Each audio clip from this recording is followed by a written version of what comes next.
Dans les dernières décennies du XVIIIe siècle, la France semblait immobile en surface et pourtant profondément fissurée en profondeur.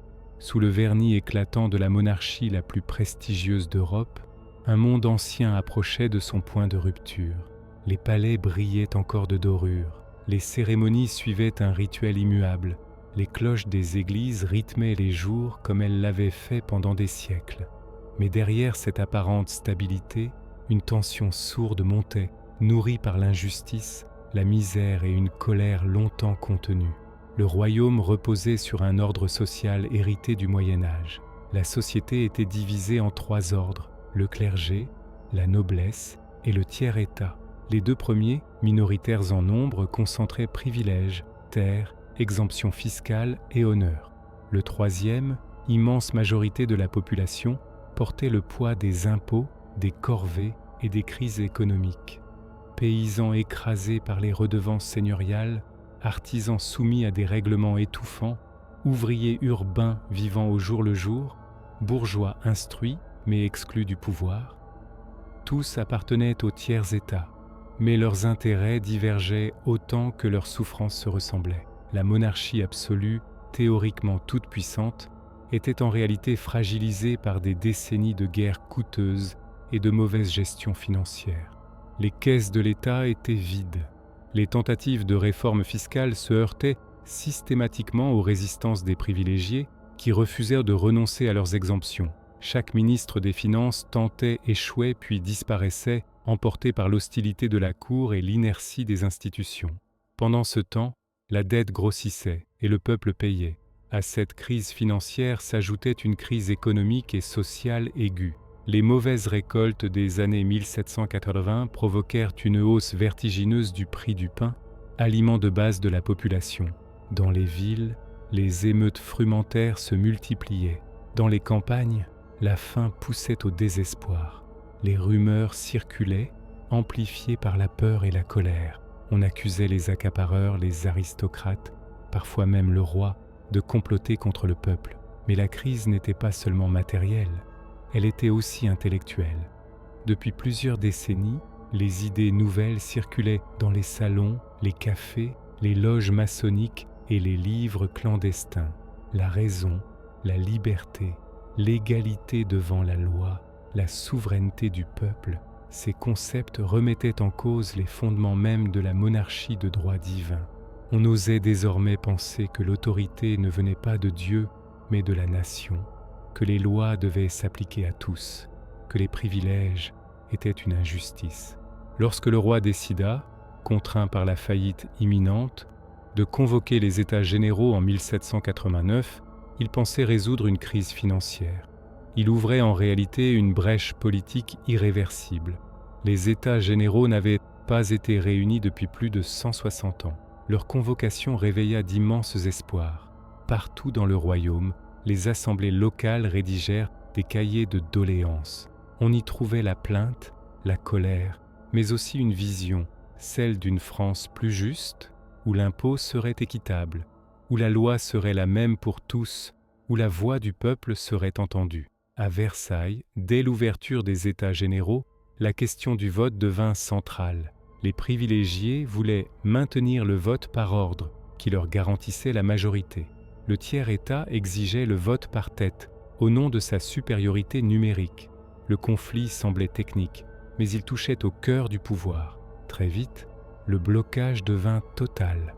Le tiers-État, soutenu par une partie du clergé, décida alors un geste sans précédent, se proclamer Assemblée nationale, affirmant représenter la nation tout entière. Ce fut un acte de rupture.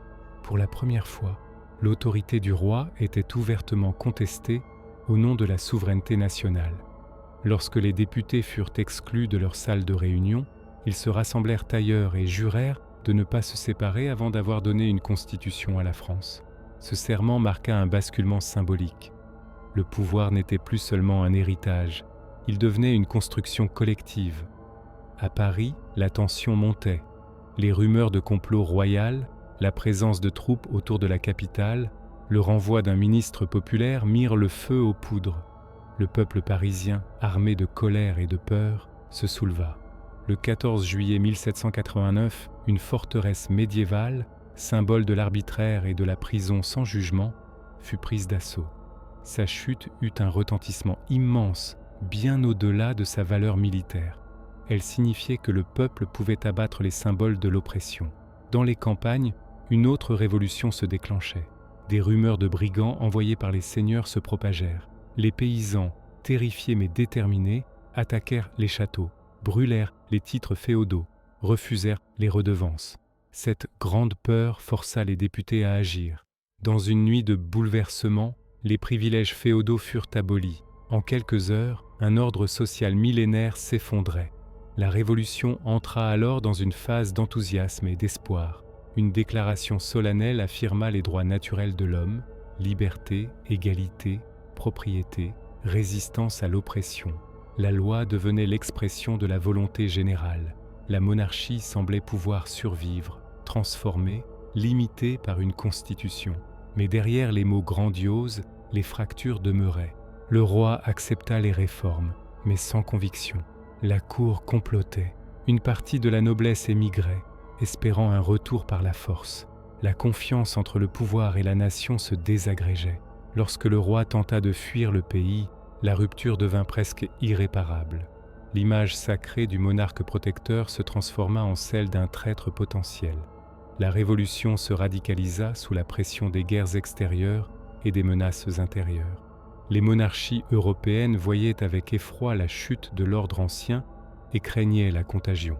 La France révolutionnaire entra en guerre. À l'intérieur, les divisions s'aggravèrent entre modérés et radicaux, entre partisans d'une monarchie constitutionnelle et défenseurs d'une république égalitaire. La chute de la monarchie ouvrit une période de violence politique extrême. La République fut proclamée, mais elle naquit dans le sang et la peur. Le procès du roi, puis son exécution, marquèrent un point de non-retour. La Révolution n'était plus seulement une réforme, elle devenait une lutte à mort pour la survie du nouveau régime. La terreur s'installa comme un régime d'exception. Au nom du salut de la République, la liberté fut suspendue, la suspicion devint une arme, la justice une machine expéditive. Les révolutionnaires s'entretuèrent, convaincus chacun d'incarner la vraie révolution. Les idéaux de 1789 semblaient se dissoudre dans la violence qu'ils avaient engendrée.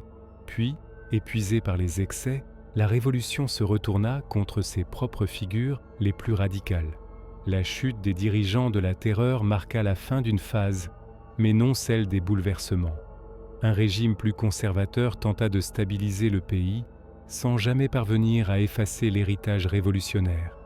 De ce chaos émergèrent des principes durables, la fin des privilèges, l'égalité civile, la souveraineté nationale, la citoyenneté.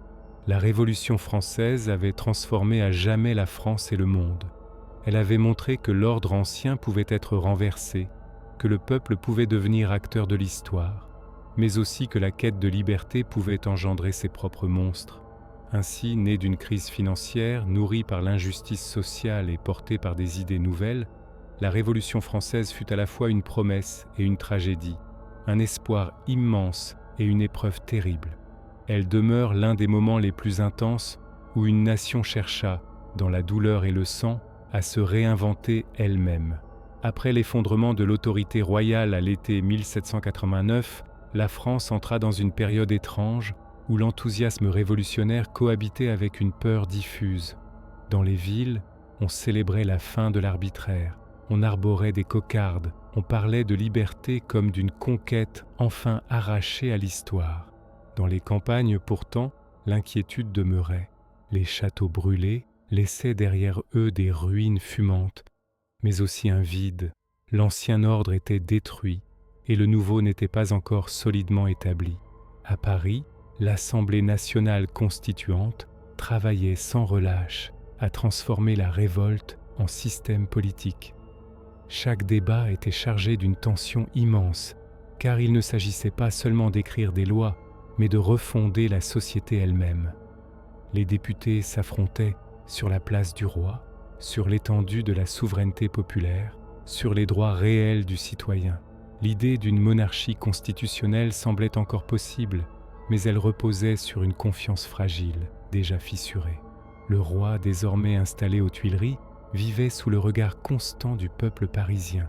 Son autorité était officiellement maintenue, mais elle n'avait plus rien d'absolu. Chaque décision était scrutée, chaque silence interprété comme une menace. La cour, privée de son aura, se replia sur elle-même. Autour du monarque, les conseils se faisaient contradictoires. Fallait-il accepter la révolution pour sauver la couronne ou la combattre en secret dans l'espoir d'un renversement? Pendant ce temps, la France se réorganisait en profondeur. Les anciennes provinces furent remplacées par des divisions administratives nouvelles, pensées pour être rationnelles et égales. Les corps intermédiaires, jadis piliers de l'Ancien Régime, furent supprimés. L'Église elle-même fut bouleversée, ses biens confisqués, son organisation soumise à l'État. Pour beaucoup, cette transformation rapide ressemblait à une libération. Pour d'autres, elle était une profanation insupportable. Les tensions religieuses apparurent alors comme une nouvelle fracture. Des prêtres acceptèrent de prêter serment au nouvel ordre, d'autres refusèrent, par fidélité à leur foi ou par rejet de la Révolution. Dans certaines régions, ce conflit divisa les villages, opposa les familles, sema une hostilité durable entre voisins. La Révolution, qui se voulait universelle, découvrait qu'elle pouvait aussi devenir source de déchirements intimes. Sur le plan politique, les clubs et les journaux se multiplièrent. La parole se libéra comme jamais auparavant. On débattait de tout, partout, avec une passion parfois violente. Les mots devinrent des armes, capables d'élever un homme ou de le précipiter dans l'opprobre. Peu à peu, les positions se radicalisèrent. Ceux qui prônèrent la modération furent accusés de tiédeur, voire de trahison. La Révolution commençait à exiger une loyauté totale. Lorsque la situation économique ne s'améliora pas aussi vite que promis, la colère populaire reprit de la force. Le pain restait cher, le chômage augmentait et les sacrifices demandés semblaient toujours peser sur les mêmes. Le peuple parisien, acteur décisif de 1789, refusait de redevenir spectateur. Il descendait dans la rue, rappelant sans cesse que la Révolution n'était pas une affaire abstraite, mais une question de survie quotidienne. La tentative de fuite du roi fut le choc décisif. Elle brisa l'illusion d'une réconciliation possible entre la monarchie et la nation. Désormais, beaucoup virent dans le souverain non plus un garant de l'unité, mais un obstacle à la liberté. Le sentiment républicain, encore minoritaire, gagna en force et en légitimité. La Révolution changeait de nature. Elle cessait d'être une réforme du pouvoir pour devenir une remise en cause radicale de son existence même. Ainsi s'achevait une première phase, faite d'espoirs immenses et de contradictions profondes. La France avait détruit l'Ancien Régime, mais elle n'avait pas encore trouvé l'équilibre capable de remplacer ce monde disparu. Dans ce vide instable, la Révolution s'apprêtait à entrer dans une ère plus sombre, où la peur, la guerre et la violence allaient redéfinir jusqu'au sens même de la liberté. La rupture avec la monarchie ouvrit une période de vertige politique. À l'automne 1791, la France se découvrit officiellement monarchie constitutionnelle, mais cette formule n'apaisait plus personne. Le roi était toujours là, mais son autorité était vidée de son sens. Le peuple ne lui faisait plus confiance. Les révolutionnaires les plus engagés le surveillaient comme un ennemi potentiel, et les puissances étrangères observaient la situation avec une inquiétude mêlée d'hostilité. La Révolution désormais avançait sans retour possible. La guerre vint accélérer cette transformation. Au printemps 1792, la France entra en conflit avec les monarchies européennes. Officiellement, il s'agissait de défendre la Révolution et d'exporter ses idéaux.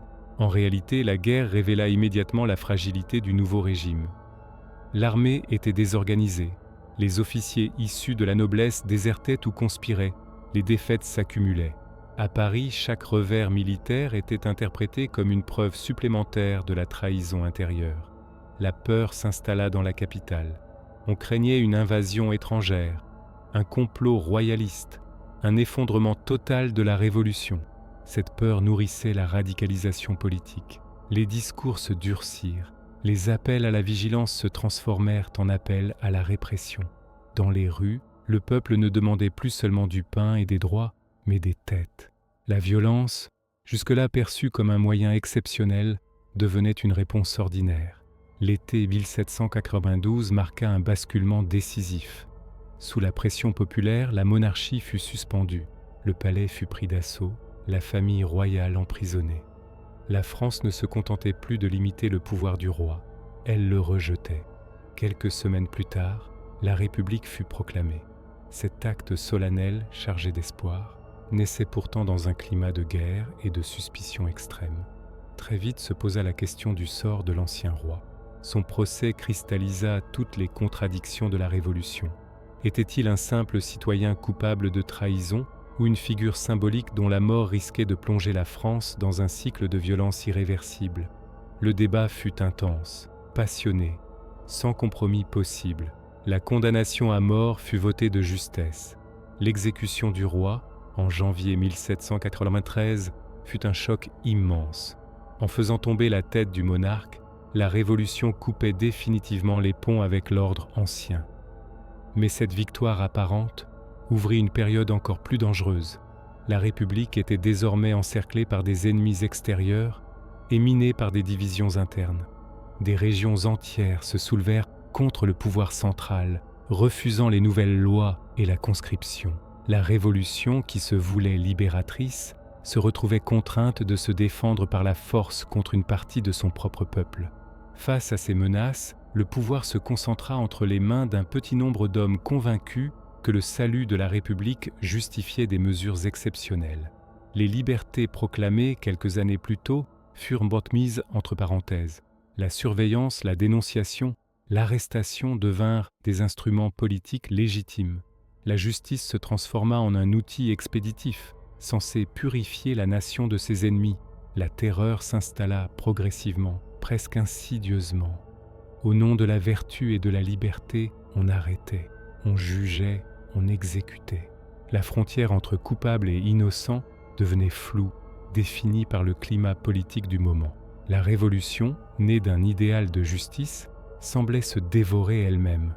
Pourtant, pour ses défenseurs, il ne s'agissait pas d'une trahison, mais d'un sacrifice nécessaire pour sauver la République assiégée. Dans ce climat de tension extrême, la France vivait au rythme des arrestations et des exécutions, tandis que les armées, paradoxalement, commençaient à remporter des victoires. À l'extérieur, la Révolution se consolidait par la guerre. À l'intérieur, elle se durcissait par la peur. Le peuple, acteur central du soulèvement initial, oscillait désormais entre exaltation patriotique et terreur silencieuse. Ainsi, la Révolution entra dans sa phase la plus sombre. Ce qui avait commencé comme une promesse de liberté universelle se transformait en un combat brutal pour la survie du régime. La question n'était plus seulement de savoir quel monde devait naître, mais si la Révolution elle-même pouvait survivre à la violence qu'elle avait engendrée. La terreur atteignit son apogée lorsque la Révolution décida de faire de l'exception une règle. L'urgence devint permanente. Chaque jour semblait pouvoir être le dernier pour la République, et cette conviction justifiait tout. Les tribunaux révolutionnaires fonctionnaient sans relâche, jugeant à une vitesse qui ne laissait aucune place au doute ni à la défense. La mort devint un spectacle quotidien, à la fois redouté et banalisé, comme si la nation s'était habituée à vivre au bord de l'abîme. Dans les rues de Paris, le silence succédait souvent à la ferveur. On applaudissait encore les discours enflammés, on chantait les hymnes révolutionnaires, mais derrière les portes closes, chacun surveillait ses paroles, une phrase mal interprétée, une dénonciation anonyme, un passé jugé suspect pouvait suffire à faire basculer une vie. La peur n'était plus seulement celle de l'ennemi extérieur, mais celle du voisin, de l'ami, parfois même de soi-même. Le pouvoir révolutionnaire se durcit à mesure que les victoires militaires rassuraient les frontières. Ce paradoxe était cruel. Alors que la République survivait à ses ennemis extérieurs, elle continuait de frapper à l'intérieur comme si la menace ne pouvait jamais disparaître. Les luttes politiques se transformèrent en luttes pour la survie.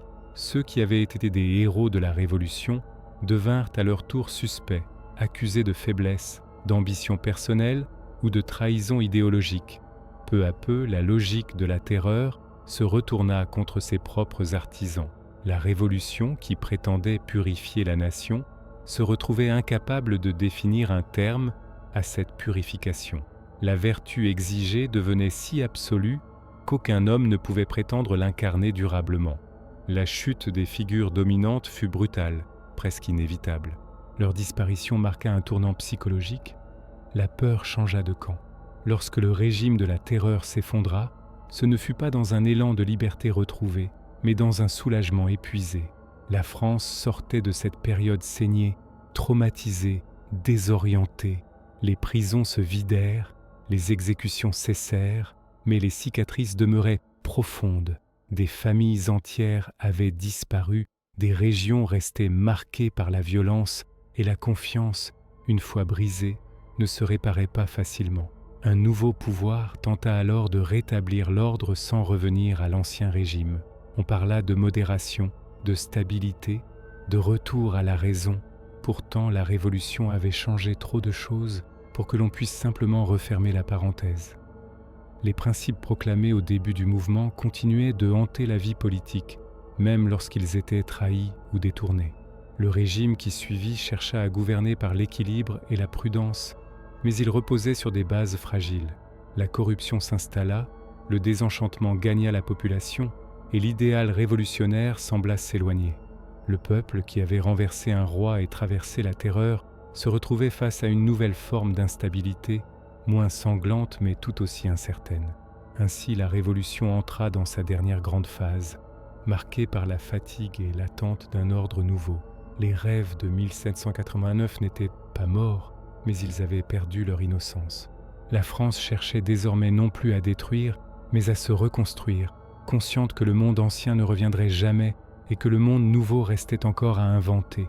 La fatigue révolutionnaire pesa lourdement sur la France lorsque le nouveau régime chercha à s'imposer.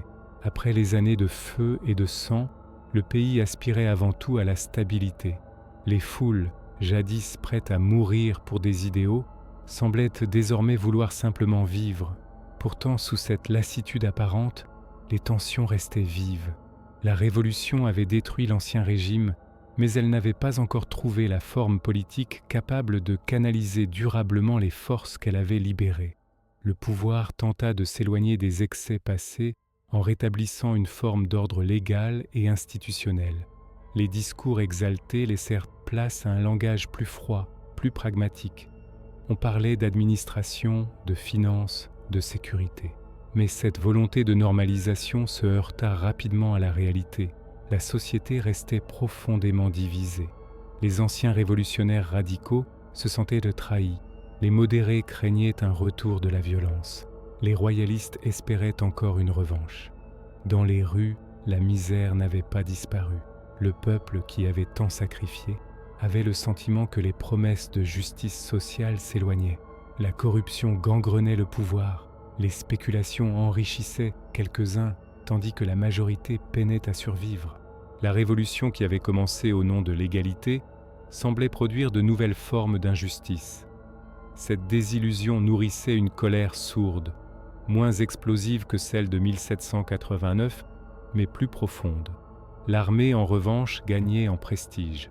Les guerres menées au nom de la République avaient forgé une génération de soldats habitués à l'obéissance, à la discipline et à la victoire. Dans un pays lassé des débats sans fin et des luttes politiques stériles, la figure du chef militaire apparaissait de plus en plus rassurante. Il incarnait l'ordre, l'efficacité, la promesse d'un avenir débarrassé du chaos révolutionnaire. Peu à peu, le centre de gravité du pouvoir se déplaça. Les assemblées parlaient encore, mais leurs décisions semblaient de plus en plus éloignées des préoccupations réelles. La révolution née d'un mouvement populaire glissait vers une concentration du pouvoir entre les mains de quelques-uns. Ce basculement ne se fit pas dans la violence immédiate, mais dans une forme d'indifférence résignée. Le peuple, épuisé, laissa faire.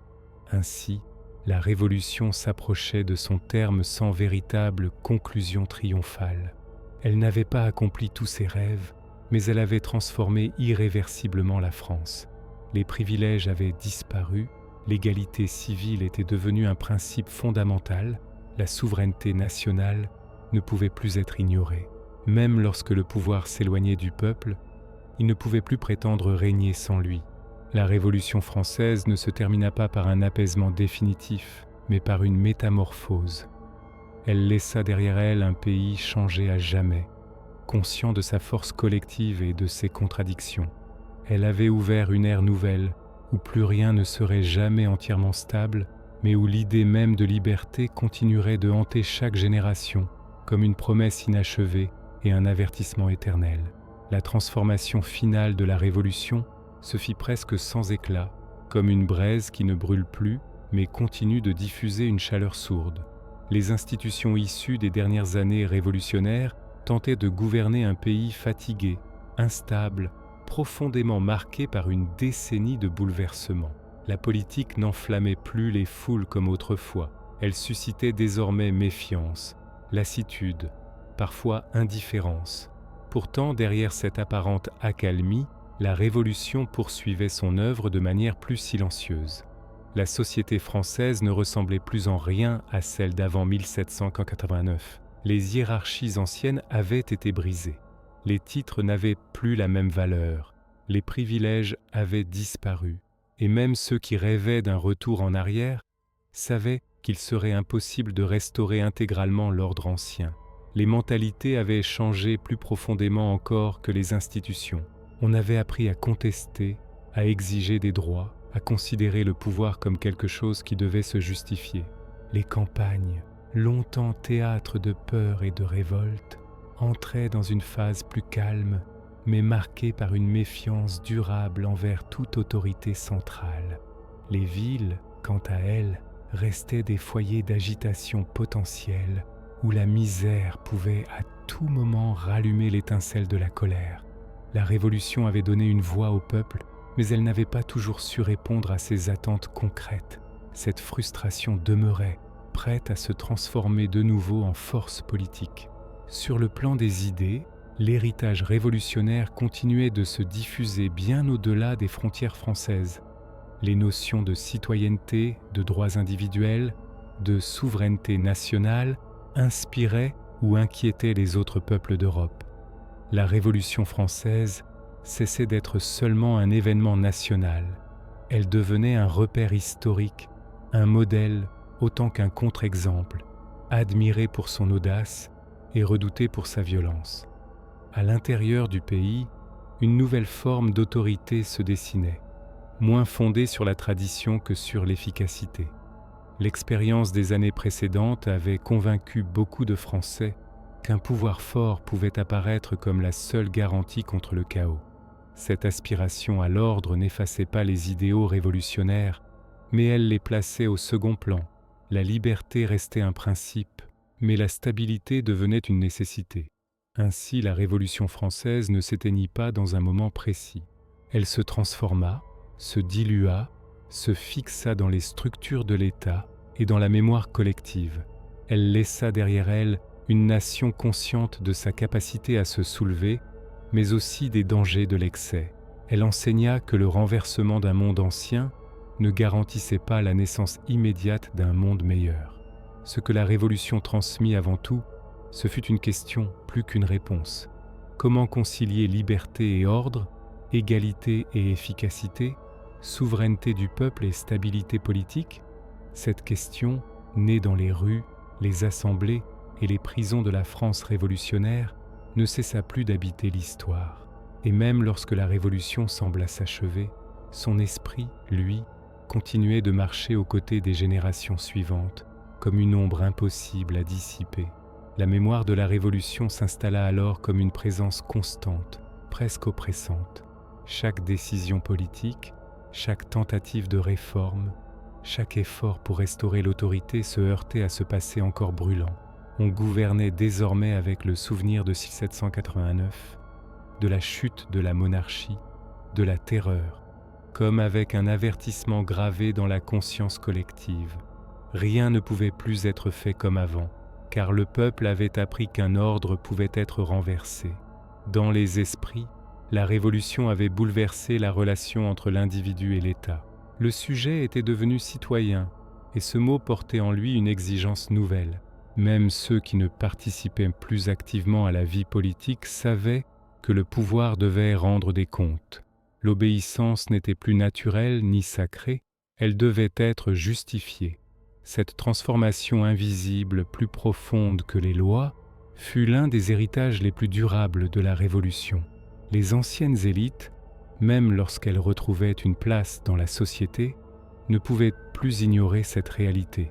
Le prestige du sang avait été remplacé par celui du mérite, du moins en théorie. La carrière, l'armée, l'administration offraient désormais des voies d'ascension qui n'existaient pas auparavant. La Révolution avait ouvert les portes, mais elle avait aussi instauré une compétition nouvelle, parfois brutale, où chacun devait prouver sa valeur. Dans le peuple, le souvenir était plus ambivalent. Pour certains, la Révolution restait un moment de fierté, la preuve que les humbles pouvaient faire trembler les puissants.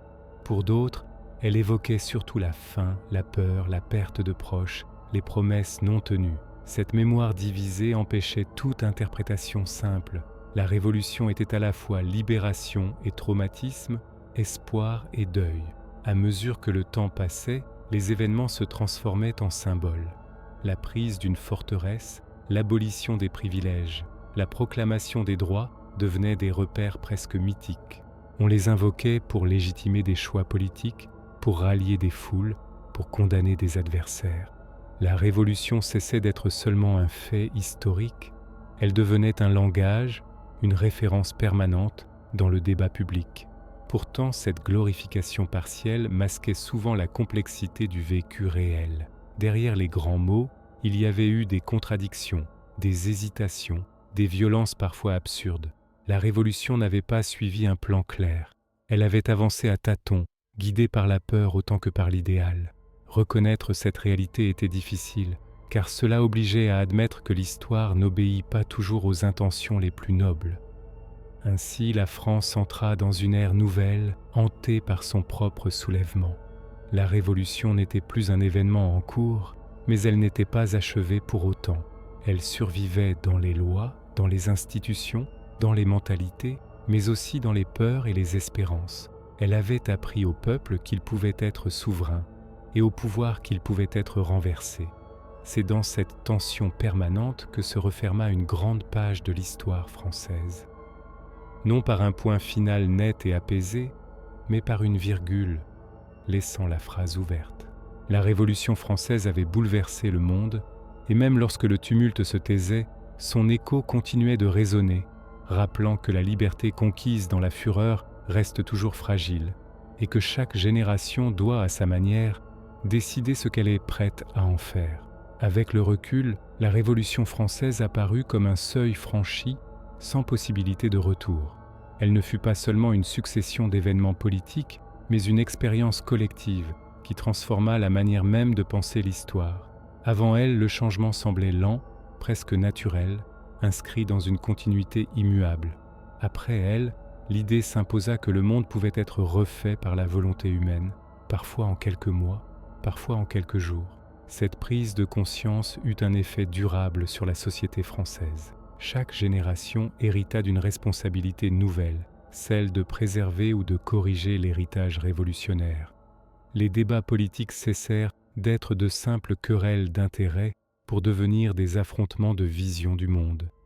Être pour ou contre certains principes issus de la Révolution revenait à choisir une certaine conception de l'homme, de la liberté et de l'autorité. La Révolution avait aussi modifié le rapport au temps. Elle avait montré que l'histoire pouvait s'accélérer brutalement, que des siècles d'habitude pouvaient s'effondrer en quelques années. Cette accélération laissa une trace profonde dans la conscience nationale, une impatience face à l'injustice, mais aussi une crainte de la rupture trop violente. Le progrès n'était plus seulement espéré, il était redouté autant que désiré. Dans la vie quotidienne, les changements étaient bien parfois discrets, mais irréversibles. Les lois civiles, la notion de contrat, la place de l'individu face à l'État reflétaient désormais une logique nouvelle. Même ceux qui regrettaient l'ancien monde vivaient dans un cadre façonné par la Révolution. Elle avait redéfini ce qui semblait normal, acceptable, légitime. Le simple fait de discuter publiquement du pouvoir était devenu un acquis impossible à effacer. La Révolution avait également inscrit la violence au cœur de la mémoire nationale. Non comme une glorification permanente, mais comme une question obsédante. Jusqu'où peut-on aller au nom d'un idéal, Cette interrogation traversa les générations suivantes, influençant les choix politiques, les peurs collectives, les réactions face aux crises.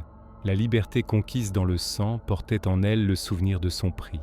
Ainsi, même lorsque le tumulte se dissipa, la Révolution continua d'agir comme une force invisible. Elle n'était plus un incendie, mais une braise enfouie sous les cendres de l'histoire, capable de se raviver à chaque moment de tension sociale ou politique. Elle avait appris au peuple qu'il pouvait changer son destin, mais aussi que ce pouvoir exigeait une vigilance constante. La Révolution française ne se conclut donc pas par une victoire claire ni par une défaite définitive. Elle s'acheva en devenant autre chose, une référence permanente, un héritage complexe, une promesse toujours inachevée. Et dans ce silence relatif qui suivit les cris et les combats, une certitude demeura. Plus jamais la France ne pourrait ignorer la force de ceux qui un jour avaient osé renverser le monde pour tenter d'en bâtir un nouveau. À mesure que les années passaient, la Révolution cessait d'être un souvenir vécu pour devenir un récit transmis. Ceux qui l'avaient faite vieillissaient, se taisaient ou disparaissaient, emportant avec eux leurs certitudes et leurs regrets. Une nouvelle génération grandissait dans un monde déjà transformé, pour qui les bouleversements de 1789 n'étaient plus une rupture personnelle, mais un héritage. Cette distance changeait la manière de comprendre la Révolution. Elle n'était plus ressentie, elle était interprétée. Dans cette France d'après la tempête, le passé révolutionnaire devenait un terrain de lutte symbolique. Chacun y cherchait ce qui pouvait justifier ses propres ambitions. Certains glorifiaient l'élan populaire, la chute des privilèges, la naissance du citoyen. D'autres insistaient sur le chaos, la violence, l'effondrement de toute autorité. La Révolution se fragmentait en récits concurrents, parfois incompatibles, mais tous revendiquant sa légitimité. Ce glissement du vécu vers la mémoire transforma profondément le rapport à l'histoire. La Révolution n'était plus seulement un événement, mais un miroir dans lequel la société française se regardait sans cesse. Elle servait à mesurer le présent, à juger le pouvoir, à nourrir l'espoir ou la crainte. À chaque crise, son ombre réapparaissait, rappelant que l'ordre n'était jamais définitif, que la stabilité pouvait toujours se fissurer. Dans la vie politique, cette présence constante imposait une contrainte invisible. Gouverner signifiait éviter de provoquer une nouvelle explosion, tout en prétendant respecter les idéaux nés de la Révolution. Cette tension rendait toute autorité fragile. Le pouvoir devait être fort, mais pas tyrannique, légitime, mais jamais incontestable. Cette équation, héritée directement de l'expérience révolutionnaire, devint l'un des dilemmes centraux de la France moderne. Pour le peuple, la Révolution demeurait une référence ambivalente. Elle avait prouvé que l'action collective pouvait changer le cours de l'histoire, mais elle avait aussi montré le prix humain de ces transformations. Cette ambivalence nourrissait à la fois la fierté et la prudence. On savait désormais que se soulever était possible, mais aussi que les lendemains pouvaient être plus cruels encore que les jours de lutte. Ainsi, la Révolution française continua de vivre bien après la fin de ses combats. Elle survécut dans les lois, dans les mots, dans les réflexes politiques, dans la méfiance envers le pouvoir comme dans l'attachement au droit. Elle ne fut jamais totalement achevée, car elle avait ouvert une question que nul régime ne parvint à refermer. Comment construire un ordre juste sans trahir la liberté qui l'a fait naître? Dans ce questionnement permanent réside peut-être sa véritable conclusion. La Révolution française ne se termina pas par un silence définitif, mais par une interrogation transmise de génération en génération. Tant que cette interrogation subsiste, tant que le peuple se souvient qu'il peut être acteur de son destin, la Révolution, sous une forme ou une autre, continue d'exister. La Révolution, arrivée à ce point de son histoire, avait cessé d'être un événement pour devenir une ligne de fracture durable. Elle séparait le passé du présent, mais aussi les consciences entre elles. Chacun portait en soi une révolution différente, façonnée par son vécu, ses pertes, ses espoirs déçus ou accomplis. Il n'existait plus de vérité unique, seulement des mémoires qui se superposaient sans jamais se confondre. Dans cette France transformée, l'idée même de légitimité avait changé de sens. Le pouvoir ne pouvait plus se contenter d'exister. Il devait se justifier, se défendre, parfois se faire pardonner. Cette exigence nouvelle pesait sur chaque régime qui se succéda. Gouverner sans le peuple devenait impossible. Gouverner uniquement par le peuple semblait dangereux.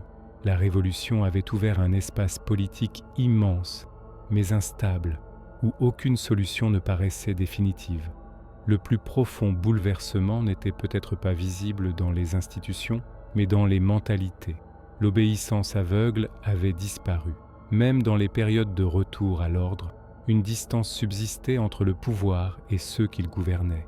Le respect existait encore, mais il n'était plus sacré. Cette transformation silencieuse marquait la véritable victoire de la Révolution. Elle avait changé la façon dont les hommes acceptaient ou refusaient l'autorité.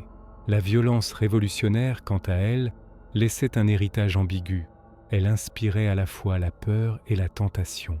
Peur de replonger dans le chaos, tentation de croire que seule la rupture brutale pouvait corriger l'injustice. Cette dualité accompagna longtemps la vie politique française. Chaque crise réveillait le souvenir des journées insurrectionnelles comme un avertissement et une promesse mêlée. Avec le temps, la Révolution française entra dans l'histoire universelle. Elle ne fut plus seulement celle d'un peuple, mais celle d'une idée, celle selon laquelle les hommes pouvaient refuser un ordre qu'ils jugeaient injuste et tenter d'en bâtir un autre. Cette idée, née dans la misère et la colère, traversa les frontières, les siècles, les régimes. Elle inspira, inquiéta, bouleversa d'autres nations, parfois au prix des mêmes violences. Ainsi, la Révolution ne connut jamais de véritable fin. Elle s'acheva dans les faits, mais continua dans les esprits.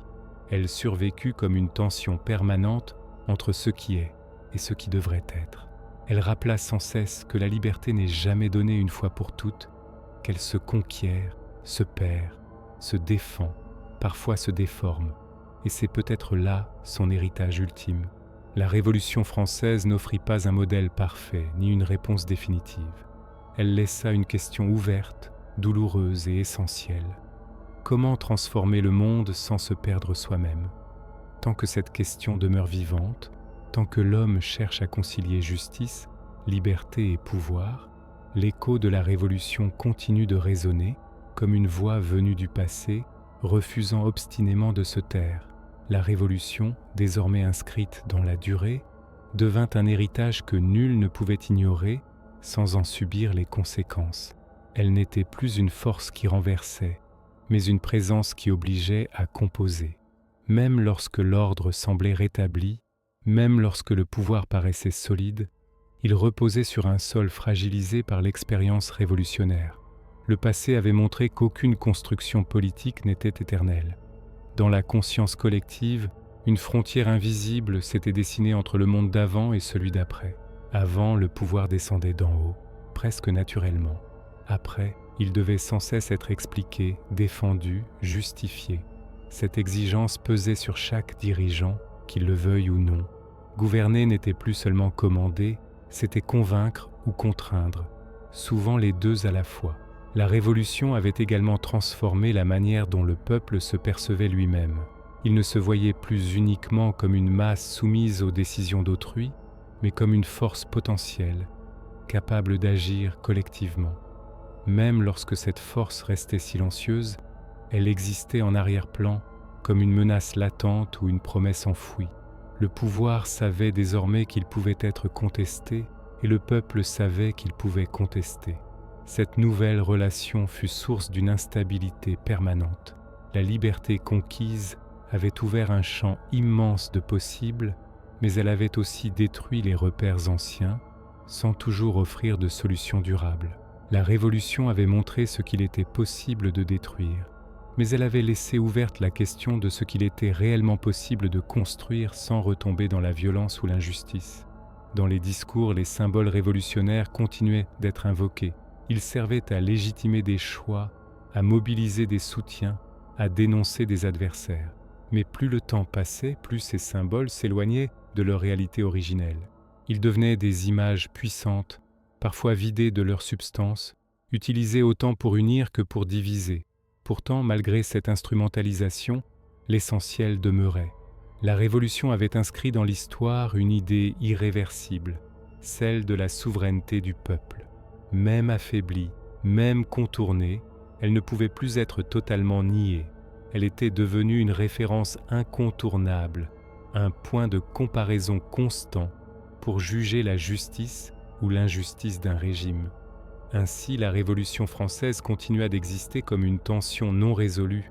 Elle n'était plus une tempête, mais une mer agitée, capable de redevenir dangereuse si les vents se levaient. Elle rappelait sans cesse que l'ordre n'est jamais définitif, que la liberté n'est jamais acquise, et que chaque génération hérite d'un combat qu'elle n'a pas choisi, mais qu'elle ne peut pas ignorer. C'est dans cette continuité instable que la Révolution trouva sa véritable place dans l'histoire, non comme un épisode clos, mais comme un héritage vivant, exigeant, parfois inconfortable.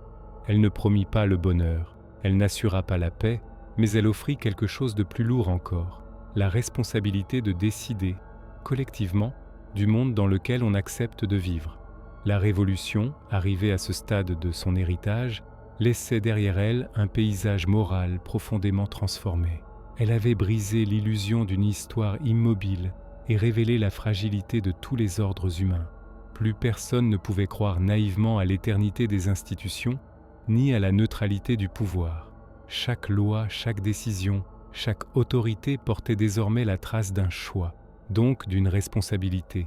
Cette prise de conscience pesa lourdement sur la société française. Elle engendra une vigilance nouvelle, parfois féconde, parfois paralysante. On scrutait les gouvernants avec méfiance.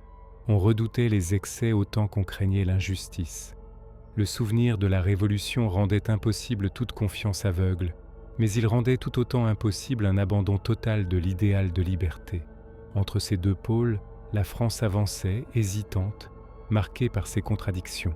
La Révolution avait également appris que la morale politique n'était jamais simple. Les idéaux les plus élevés avaient pu conduire à la violence, et la quête de justice avait parfois engendré l'injustice. Cette leçon, douloureuse, s'inscrivit durablement dans les esprits. Elle nourrissait une interrogation constante sur les moyens employés pour atteindre une fin jugée légitime. La fin pouvait-elle justifier les moyens? Et si oui, jusqu'à quel point? Dans le peuple, cette réflexion prenait une forme plus instinctive. On se souvenait des jours où tout semblait possible, mais aussi de ceux où la peur régnait sans partage. La Révolution avait montré la force de l'action collective, mais aussi sa dangerosité lorsqu'elle se laissait emporter par la colère ou la vengeance. Cette mémoire ambiguë façonnait une prudence nouvelle, faite autant de sagesse que de désillusion. La Révolution française laissa ainsi un héritage qui ne pouvait être réduit ni à une victoire éclatante, ni à un échec tragique. Elle fut une expérience humaine totale, mêlant grandeur et brutalité, espoir et terreur, idéal et compromis. Elle avait ouvert des chemins, mais n'avait pas tracé de route définitive. Elle avait posé des principes, mais laissé aux générations suivantes le poids de leur application. Ce qui demeurait, au fond, c'était une transformation irréversible du regard porté sur le monde. L'homme n'était plus seulement un sujet soumis à un ordre établi, il devenait un acteur potentiel de l'histoire.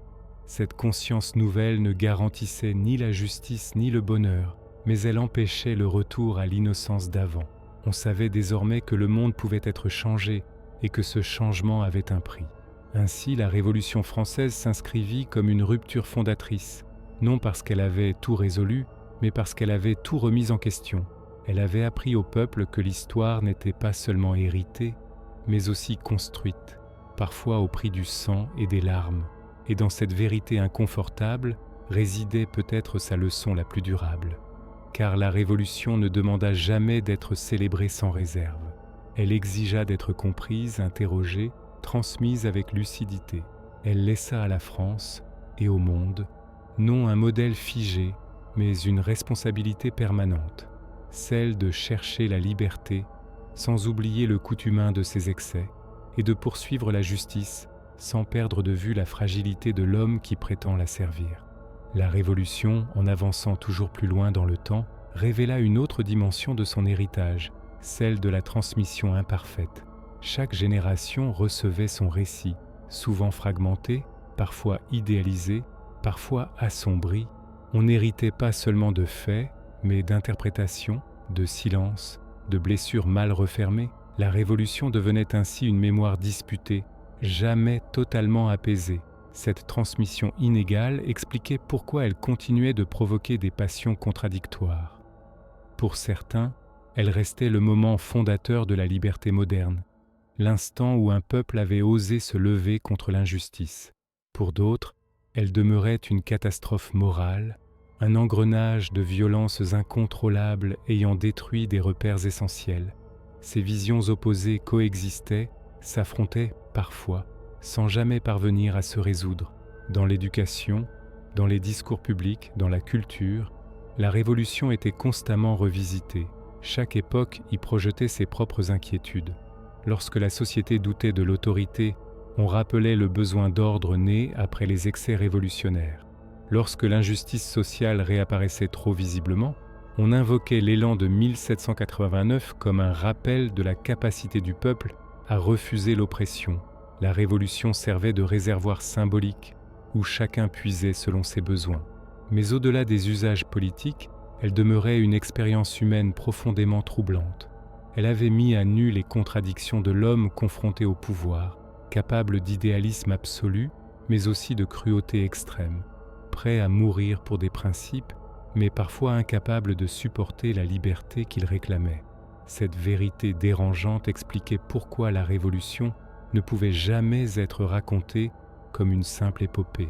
Elle révélait aussi la fragilité de la morale collective lorsque la peur s'installe.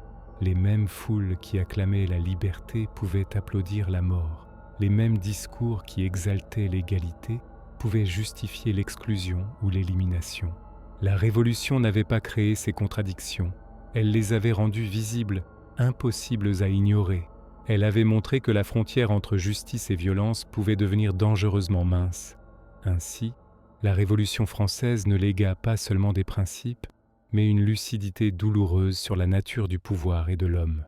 Elle enseigna que la liberté n'est jamais pure, qu'elle se construit dans le conflit, l'erreur et parfois la faute. Elle montra que l'émancipation n'est pas un état final, mais un processus fragile, toujours menacé par ses propres excès. Dans cette complexité réside peut-être la raison de sa permanence. La Révolution ne s'épuise pas parce qu'elle ne propose pas de solution simple. Elle oblige à penser, à douter, à choisir.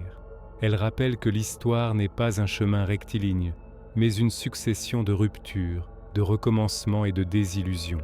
C'est ainsi que la Révolution française continua de vivre, non comme un monument figé, mais comme une interrogation permanente. Elle ne demanda jamais l'adhésion aveugle, ni le rejet total.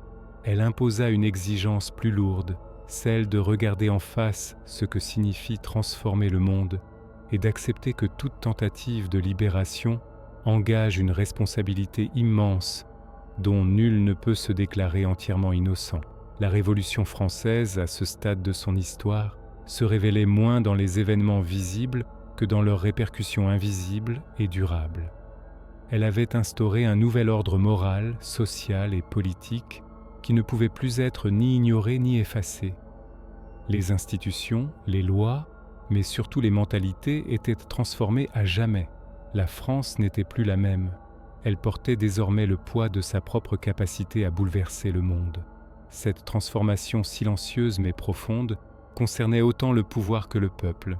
Les dirigeants devaient désormais composer avec une société capable de contester leur autorité et de rappeler ses droits. La population, quant à elle, avait appris qu'elle pouvait agir collectivement, que ses actions pouvaient modifier l'histoire. Cette expérience avait éduqué une nation entière à la vigilance, à la responsabilité et à la conscience de ses forces et de ses limites. La Révolution avait également laissé une empreinte durable sur la mémoire collective. Les souvenirs des jours de gloire et de terreur s'entremêlaient, donnant naissance à une conscience historique complexe. La violence, la peur, l'espoir et la passion devenaient des repères symboliques, des leçons et des avertissements pour ceux qui regardaient en arrière. Chaque génération interprétait ces événements à sa manière, mais tous en reconnaissaient la puissance fondatrice. Sur le plan social, la Révolution avait détruit les anciennes hiérarchies et ouvert la voie à de nouvelles formes de mobilité et de citoyenneté. Les privilèges n'étaient plus hérités, mais la légitimité devenait fonction du mérite et de la reconnaissance collective. Cette logique transforma profondément les rapports humains et la manière dont le pouvoir pouvait être exercé. Enfin, sur le plan philosophique et moral, elle laissa une interrogation permanente. Comment concilier liberté et sécurité, égalité et autorité, justice et ordre? La Révolution française n'offrait pas de réponse simple, mais elle imposait à chacun, individu comme collectivité, de réfléchir à cette tension. Elle enseignait que la liberté et la responsabilité sont indissociables, que toute transformation sociale implique des choix difficiles et que l'histoire est toujours en construction. Ainsi, la Révolution française se poursuivit dans le temps comme une force invisible mais incontournable. Elle ne disparut pas avec la fin des combats, mais continua d'influencer la France et le monde, incitant chaque génération à penser, à agir et à mesurer le prix de la liberté. Elle devint un héritage complexe, exigeant et profondément vivant qui transforme à jamais la conscience collective. À ce stade de la Révolution, la France était entrée dans une phase de stabilisation fragile. Les institutions, bien que profondément réformées, étaient constamment testées par les tensions sociales et politiques. La République naissante devait composer avec l'héritage de la terreur, les divisions internes et les menaces extérieures, tout en tentant de maintenir l'ordre et la légitimité. Le peuple, acteur central de la Révolution, demeurait vigilant. Il avait appris qu'il pouvait influencer l'histoire, mais il comprenait aussi le prix de l'excès et de la violence. Cette leçon façonnait les comportements, les discours et les attentes vis-à-vis du pouvoir. La liberté n'était plus un concept abstrait, elle était vécue, défendue et évaluée dans chaque décision du gouvernement. Les leaders révolutionnaires, quant à eux, se trouvaient confrontés à un dilemme permanent. Ils devaient préserver les acquis de 1789, l'égalité, la justice, la souveraineté populaire, tout en garantissant la stabilité et la sécurité du pays. Cette tension exigeait des compromis difficiles, souvent source de désaccords et de méfiance. La politique devenait un art de l'équilibre, oscillant entre idéal et pragmatisme. L'héritage social se manifestait également dans la transformation des rapports humains. Les privilèges héréditaires avaient disparu, ouvrant la voie à de nouvelles formes de mobilité et d'ascension sociale. Le mérite, l'engagement et la capacité à participer activement à la vie civique devenaient les critères de reconnaissance. Cette évolution façonna durablement la structure de la société française. Enfin, la Révolution laissa une empreinte durable sur la conscience collective. Elle enseigna que l'histoire n'était pas un flux immuable, mais un champ d'action, où le peuple pouvait se lever et changer l'ordre établi. Elle montra que la liberté et la responsabilité sont indissociables, que les idéaux nécessitent vigilance et engagement, et que chaque génération porte le poids de poursuivre ou de défendre cet héritage. Ainsi, la Révolution française, même dans sa phase de stabilisation, continua d'agir comme un moteur invisible, transformant la France, façonnant les mentalités et imposant une réflexion constante sur le pouvoir, la justice et la liberté. Elle n'était pas un événement clos, mais une force permanente, exigeant que le peuple, à chaque instant, mesure le prix et la valeur de ses conquêtes. La Révolution française, après des années de bouleversements, entra dans une phase où ses acquis se consolidèrent lentement, mais toujours sous tension.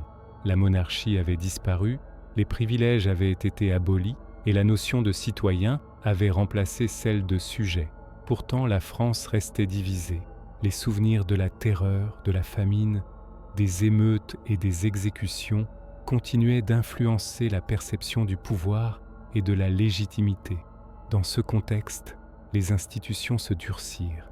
Les lois, les administrations et l'armée devinrent les garants d'un ordre fragile où la liberté devait coexister avec la sécurité et la stabilité. Les dirigeants comprirent que tout excès pouvait provoquer un effondrement, mais que la modération seule ne suffisait pas à inspirer le respect ou l'adhésion. L'équilibre entre idéal et pragmatisme était désormais la condition de survie du régime. Le peuple, témoin et acteur de la Révolution, continuait d'exercer sa vigilance. Les acquis sociaux et politiques n'étaient jamais donnés pour acquis. La mémoire de la Révolution nourrissait autant la prudence que la détermination. Prudence pour éviter les excès, détermination pour défendre les principes de liberté et d'égalité. Ce mélange de vigilance et de scepticisme façonna durablement le rapport entre citoyens et pouvoir. La France, tout en cherchant la stabilité, se confrontait à des défis extérieurs et intérieurs. Les menaces militaires et les oppositions politiques obligeaient à maintenir un contrôle étroit et à renforcer l'autorité du gouvernement. Les idéaux révolutionnaires de liberté, égalité et fraternité restaient des boussoles, mais leur application concrète nécessitait des compromis constants et souvent douloureux. Enfin, la Révolution laissa un héritage immatériel mais durable. La conscience que le peuple pouvait changer l'ordre du monde et que la légitimité du pouvoir repose sur l'adhésion et le respect des citoyens. Cette leçon, apprise dans le sang et le tumulte, constitua le socle de la France moderne. Elle rappela à chaque génération que la liberté n'est jamais acquise définitivement, que la justice exige vigilance et engagement, et que l'histoire est toujours ouverte, prête à être réécrite par ceux qui osent agir. La Révolution française, arrivée à sa 17e partie, se referma sur un bilan complexe mais irréversible.